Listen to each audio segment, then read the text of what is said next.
Hello বন্ধুরা, শুভ সন্ধ্যা। এখন বাজে তোমার 5টা 5। তো এখন থেকে ব্লগটা শুরু করছি। সকাল থেকে ব্লগটা শুরু করতে পারিনি, তার কারণ আজকে একটু প্রচুর কাজে ব্যস্ত ছিলাম। এত কাজ ছিল তাই ব্লগ করার সময় পাইনি। তো দেখতে দেখতে তোমাদের দাদা ভাইয়ের অপারেশন আজকে 15 দিন হয়ে গেল। আজকে 15 দিনের লাস্ট ডেট। তো ওইখানে ডাক্তার বলেছিল যে 10 থেকে 15 দিনের মাথায় তোমরা স্টিচটা খুলবে।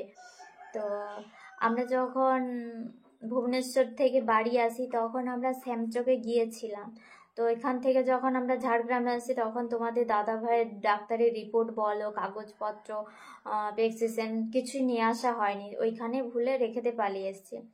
তো মাকে ফোন করে বললাম যে মা আপনি একটু এনে দিন। তো মায়ের আশায় রয়েছে, মা আসবে বলেছে। তো মা সকালে আসবে বললো, তো এখনো পৌঁছায়নি। তো দেখি মা কখন এসে পৌঁছায়। মা যদি সন্ধ্যের আগে চলে আসে তাহলে আমরা সন্ধ্যের আগে চলে যাব। যদি দেরি হয় তাহলে তো আমাদেরও দেরি হবে। আর তোমাদের দাদা ভাই তো ছটপট করছে কখন স্টিচটা খুলি। আর তোমাদের দাদা ভাই আর আমার দেওর করে একদিন গিয়েছিল কোন একটা নার্সিংহোমে খুলবে স্টিচটা বলছিল। তো ওনারা বলল যে অরিজিনাল ডকুমেন্টস ছাড়া আমরা খুলতে পারবো না, ওইগুলো আগে দেখবো তারপরে স্টিচটা খুলবো। তাই যে আমি এখন রেডি হয়েছি, যাব বলে না, এখন আমি রেডি হয়েছি কিছুগুলো রিলস আর শর্ট বানাবো বলে। তো চলো আগে ভিডিওগুলো বানিয়ে নিই, তারপরে যাচ্ছি। ঠিক আছে, আর মারাও দেখি কখন আছে। কিছুক্ষণ আগে কিট্টু মা করে এসছে। আর এই যে দেখো কিট্টু, একটু হাই করে দেবেন কিট্টু। হ্যালো বন্ধুরা, ভালো আছো? আর দাদা কেমন আছে? তো তুই যে এলি, দাদা কেমন আছে?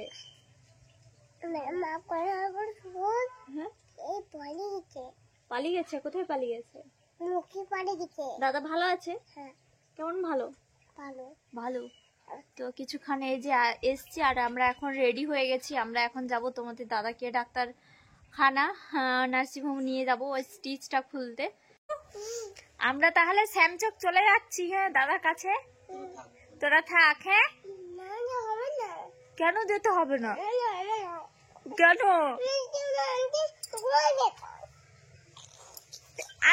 আবার তুই মাকে কামড়ায়। আমরা চলে যাচ্ছি, আমরা আসবো তো।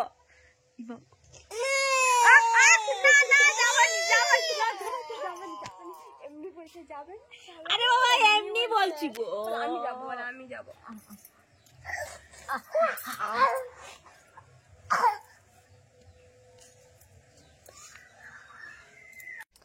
তো কিট্টুর সাথে একটু ইয়ার্কি করছিলাম যে দেখি কিট্টুর রিয়াকশনটা কি দেয়। তো কিট্টু ভাবছে যে সত্যি মনে হয় বড় মা আর জেঠু করে চলে যাবে, আর কিন্তু না, আমরা যাচ্ছি না, আমরা যাচ্ছি ডাক্তারখানা। আর ও ভাবছে যে আমাকে ছেড়ে দিয়ে ঠাম্মি, বড় মা, জেঠু করে চলে যাবে। আর এই যে কিট্টু এইদিকে টাটা টাটা কর, বাই বাই।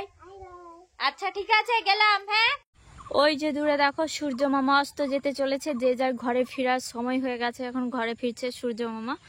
আর আমরা এই কেনালের রাস্তাটা দিয়েই যাব, কিছুটা হেঁটে যাওয়ার পরেই টোটো ধরে তারপর ডাক্তারখানা যাব। আর আরেকটা তোমাদেরকে গুড নিউজ দেওয়ার আছে। গুড নিউজটা হলো এইটা, ওই যে দেখো গাছপালার জন্য কিছুটা বোঝা যাচ্ছে না, ওই যে বিল্ডিংটা দাঁড়িয়ে আছে না, ওইটা হচ্ছে ঝাড়গ্রামের মেডিকেল কলেজ হচ্ছে, হসপিটাল।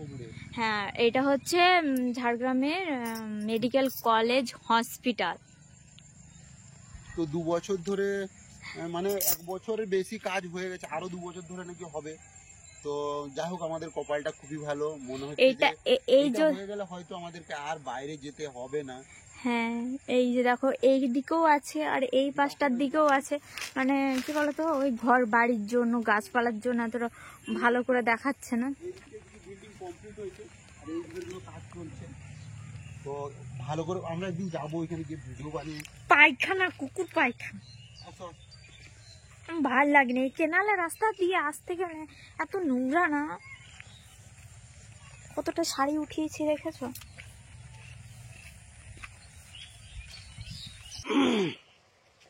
আর বন্ধুরা, এই যে সন্ধ্যেবেলায় আমাদের যাওয়ার কারণ হচ্ছে মা কিচ্ছু এরা যদি মানে তাড়াতাড়ি আসতো তাহলে হয়তো আমরা দিনের বেলায় সকালবেলা থেকে আমি টার্গেট নিয়েছি, যাবো ডাক্তার দেখাবো তাড়াতাড়ি সেলাইটা, কোনো অস্বস্তি বোধ হচ্ছে। কোনো যদি শরীরের মধ্যে যদি কোনো কিছু ঢোকানো হয়, তার রড এইসব যদি ঢোকানো হয় কেমন বিরক্ত লাগে, অসহ্য লাগছে। তো এই যে একটু আগে এসছে, ওরা এসছে মানে 4টের দিকে না, 4টা 4:30 দিকে। তাই এই যে এখন বেরিয়েছি, দেখি ডাক্তারবাবু পাই যদি কি বলে। তো আমরা চলে এসেছি শ্রীরাম নার্সিং হোমে একদম সামনে। এই যে দেখো, আমি ভাবছিলাম যে হয়তো অন্য কোথাও বাজারের ভেতরে হবে, এইটা তো আমি রোজ দেখি, বাজার যাওয়া আসার সময় প্রত্যেক সময় দেখতে থাকি এই নার্সিং হোম। তো চলো ভেতরে যাই, কথা বলি কি বলে।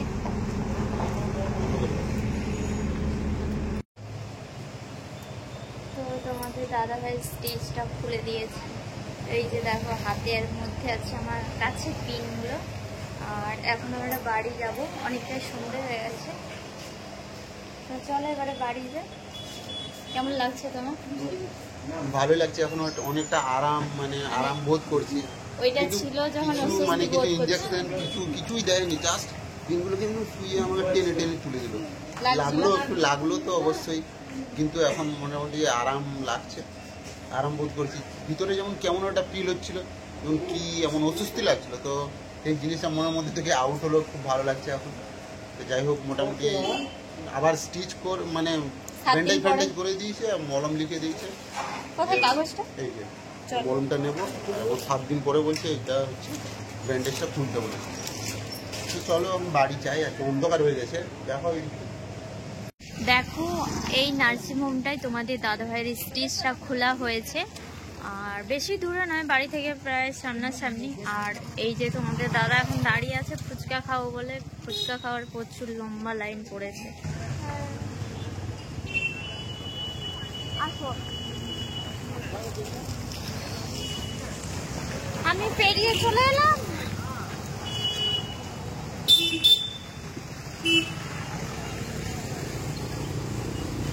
ফুচকা খেলাম, মোটামুটি ফুচকাটা ভালোই লেগেছে। আর ফুচকা বেশি খাইনি, 20 টাকার মতো খেয়েছি।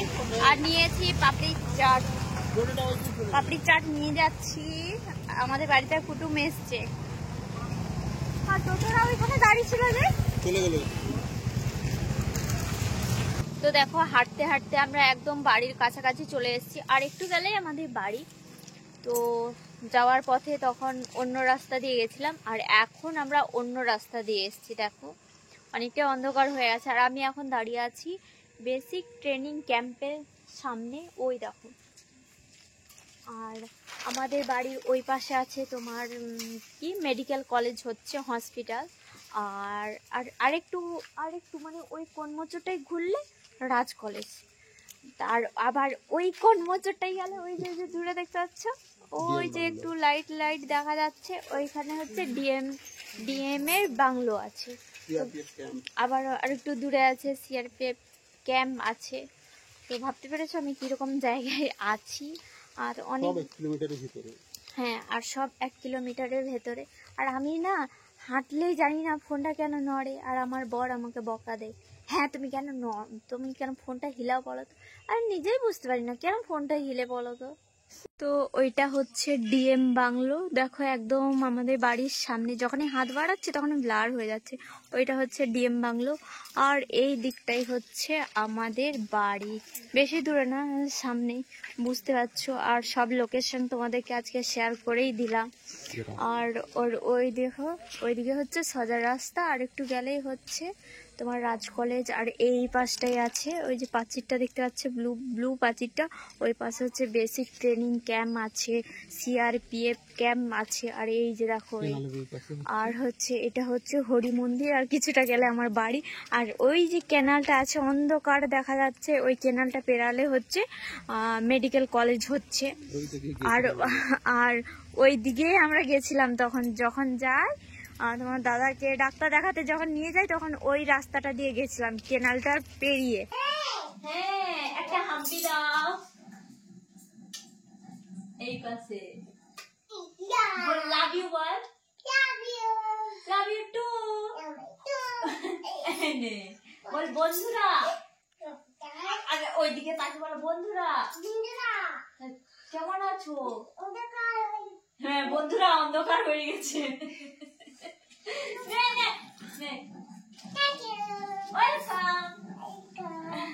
আর তোমাদের দাদার হচ্ছে স্টিচটা খোলা হয়ে গেছে, খোলার পরে যে পিন গুলো এটাতে দিয়েছে আমি যত্ন করে রেখে দিয়েছি, আর দেখাবো তোমাদেরকে, দেখো। আর ওইখানে যখন পিনগুলো খুলে স্টিচটা তখন বলছিল কি বলে, আর ডাক্তারবাবুরা তো হচ্ছে সেলাই করে দিতে পারতো, সে না করে পিন মেরে দিয়েছে। আর সেলাই করলে ভালো, আর যে পিন মেরে দিয়েছে কি বলতো, কম পরিশ্রম যাতে হয় ডাক্তারদের, এই জন্য পিনগুলো মেরে দিয়েছে। দেখো খেলাচ্ছ কেন তুমি? তো যাই হোক, রান্না বান্না করে আবার তোমাদের সামনে এলাম। আর যখন রান্না করি না তখন বৃষ্টি হচ্ছিল, বেশ ভালো বৃষ্টি এখানে পড়ছিল, তাই রান্নাটা তোমাদের সাথে আর শেয়ার করলাম না। তো অন্ধকারে তো এখন কিছু বুঝতে পারবে না যে বৃষ্টি হয়েছে কি হয়নি। তো রান্না বান্না হয়ে গেছে, তোমাদের দাদাকে খেতে দিয়ে দিয়েছি।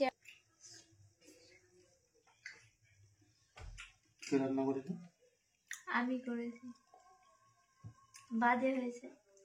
ঠিক আছে, দেখো তোমরা দেখো, সেই বাটিটা দাও, সেই বাটিটা দাও। তোমরা দেখো, বেদানাটা আমি ছাড়িয়ে দিয়ে গেলাম, বললাম যে তুমি খাবে, আমি রান্না করতে যাচ্ছি, ও কি করেছে দেখো, খায়নি, রেখে দিয়েছে বাটি শুদ্ধ, বাটি যেরকম বেদানা দিয়েছিলাম সেরকমই রয়ে গেছে। আমি কি একটু কাজ বাজ করবো না বলো? আমাকে একটু চোখে না দেখতে বলে কোথায় গেলে তুমি, কোথায় গেলে, যেন অন্ধকার দেখতে পাই। এই যে বেদানাটা তুই খাবে, রুটি খেয়ে নি। তো যাই হোক, আজকে অনেকটাই রাত হয়ে গেছে, দেখতে দেখতে 11টার মতো বেজে গেছে। তো এখন ঘুমোতে হবে, কালকে মা সকাল সকাল চলে যাবে শ্যামচকে, বোনের কাছে, স্টেশনের কাছে, বাবার কাছে। ওরা একা আছে, বোন একার পক্ষে মানে এতটা সম্ভব না, মানে সকালে একটু চাপ থাকে, ত্রিশানকে স্কুলে পৌঁছে দেওয়া, রান্না বান্না করা, বাবা অসুস্থ।